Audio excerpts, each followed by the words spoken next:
মেয়েদের প্যান্ট পায়জামা কাটিং ও সেলাই এই ভিডিওতে কমপ্লিট আপনাকে শিখিয়ে দেব। আপনি যদি একেবারে নতুন হয়ে থাকেন তারপরও খুব সহজে কাটিং ও সেলাইটি শিখতে পারবেন। একটু মনোযোগ দিয়ে দেখুন, খুব সহজেই আপনাকে শিখিয়ে দেবো যেন আপনি শিখতে পারেন। ফার্স্ট টাইমে কাপড়টি আমাদেরকে সুন্দর করে একটি ভাঁজ করে নিতে হবে। এভাবে ভাঁজ করে নেওয়ার পরে দুইটি মাথা একখানে করে কাপড়টি এখানে আরও একটি ভাঁজ করে নিতে হবে। এভাবে ভাঁজ করে নেওয়ার পরে এখানে 4 ভাঁজে ভাঁজ হয়ে যাবে কাপড়টি। এভাবে ভাঁজ করে সুন্দর করে বিছিয়ে রাখতে হবে। ওকে, এরপরে আঁকাবাঁকা অংশটি আমাদেরকে সোজা করে কাটিং করে নিতে হবে। সর্বপ্রথম আমরা যে কাজটি করব, নিচে 1/2 ইঞ্চি সেলাই মার্জিনে কাপড় রেখে এরপরে আরও 3 ইঞ্চি কাপড় রেখে একটি মার্জিন করতে হবে। এই সাইড থেকে আমরা 2 ইঞ্চিতে একটি মার্জিন করব। পায়ের মুখের মাপে যত ইঞ্চি নেব সেটাকে 2 ভাগ করে 1 ভাগে মার্জিন করতে হবে এবং সেলাই মার্জিন 1 ইঞ্চি এক্সট্রা নিতে হবে। এই মার্জিনের ফিতাটি রাখার পরে সম্পূর্ণ কাপড়টি এখানে 35.5 ইঞ্চি আছে, এখানে একটি মার্জিন করতে হবে। এই সালোয়ারটি কিন্তু আমি 39 ইঞ্চি লম্বা তৈরি করব, বাকিটা এখানে বেলে জয়েন দিতে হবে। যতটুকু আপনি জয়েন দিবেন এই মার্জিন থেকে ফিতাটি ততটুকু উপরের দিকে রেখে এখানে হাইয়ের মাপটি নিতে হবে। হাইয়ের মাপটি এখানে আমি 14 ইঞ্চি নিয়েছি। নেওয়ার পরে এই মার্জিনটি বরাবর সোজা করে টেনে নিতে হবে। কোমরের মাপটিকে 4 ভাগ করে 1 ভাগে এভাবে মার্জিন করে নেওয়ার পরে 6 ইঞ্চি বা 5 ইঞ্চি বেশি নিতে হবে। হাইয়ের জন্য কিন্তু আমি 2 ইঞ্চি এক্সট্রা নিয়ে এইভাবে মার্জিনটি উপরের দিকে টেনে নিচ্ছি। ওকে, এরপরে হাইয়ের জন্য রাউন্ড শেপটি করে নিতে হবে। এরপর আমরা যে কাজটি করব, এই সাইড থেকে পায়ের মুখের মাপটির সাথে এই মার্জিনটি মিলিয়ে দিতে হবে। ফার্স্ট টাইমে আপনি নর্মালি মার্জিনটি টেনে নেওয়ার পরে স্কেলের সাহায্যে এই মার্জিনগুলো মিলিয়ে দিতে হবে। সেলাইয়ের ভিডিওটি দেখার জন্য অবশ্যই ভিডিওটি শেষ পর্যন্ত দেখবেন, তাহলে কাটিং ও সেলাই কমপ্লিট আপনি খুব সহজে শিখে নিতে পারবেন। এইভাবে মার্জিন করা কমপ্লিট হয়ে গেলে আমাদেরকে যে কাজটি করতে হবে, মার্জিন অনুযায়ী ঘুরিয়ে ঘুরিয়ে সুন্দর করে কাটিং করে নিতে হবে।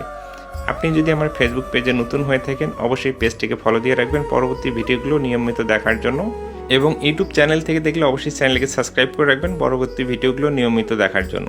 এইভাবে কাটিং করে নেওয়ার পরে এরপরে আমরা কি করব, পায়ের নিচের অংশে কাটিং করে নিতে হবে এবং উপরে যে আমাদের জয়েন্টটি পড়েছে তাই না, সেই জয়েন্টের কাপড়টি বের করে নিতে হবে।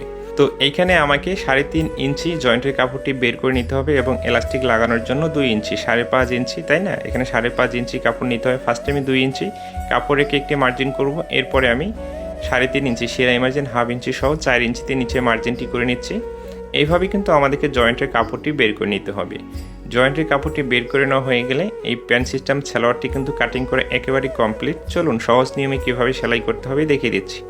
তো এখানে একটি পায়ের পার্ট নিয়েছি আমি, এই সাইডে 1/2 ইঞ্চি মার্জিন রেখে বরাবর এখানে একটি সেলাই করতে হবে। অবশ্যই সেম মার্জিন রেখে সম্পূর্ণ সেলাইটি দিতে হবে। তো এইভাবে সেলাইটি দেওয়া কমপ্লিট হয়ে গেলে এরপরে যে কাজটি করব আমরা, দেখুন এইভাবে পার্টটিকে ওপেন করে রাখবো। ওকে, এভাবে ওপেন করে রাখার পরে এখানে একটি চাপ সেলাই দিতে হবে। 1 ফিট মার্জিন রেখে সম্পূর্ণ অংশটিতে কিন্তু বরাবর এই চাপ সেলাইটি দিয়ে নিতে হবে। দুইটি পায়ের পার্ট আমাদেরকে একই নিয়মে তৈরি করতে হবে, তাই একটি পায়ের পার্ট কমপ্লিট আপনাকে তৈরি করে দেখাচ্ছি আমি। তো এখানে জয়েন্টের যে কাপড়টি নিয়েছি এভাবে দুইটি পার্ট মিল করে রেখে 1/2 ইঞ্চি মার্জিন রেখে সম্পূর্ণ অংশটি বরাবর এই সেলাই দিয়ে অ্যাটাচ করে নিতে হবে। এইভাবে সেলাইটি দেওয়া কমপ্লিট হয়ে গেলে এই পার্টটিকে এদিকে উল্টিয়ে নেওয়ার পরে এখানে একটি চাপ সেলাই দিতে হবে।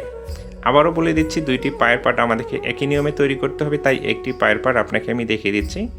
এরপরে আমরা পায়ের নিচে সেলাইটি দিয়ে দিব। পায়ের নিচে 3.5 ইঞ্চি কাপড় রেখেছি। ফার্স্ট টাইম একটি ভাঁজ করতে হবে।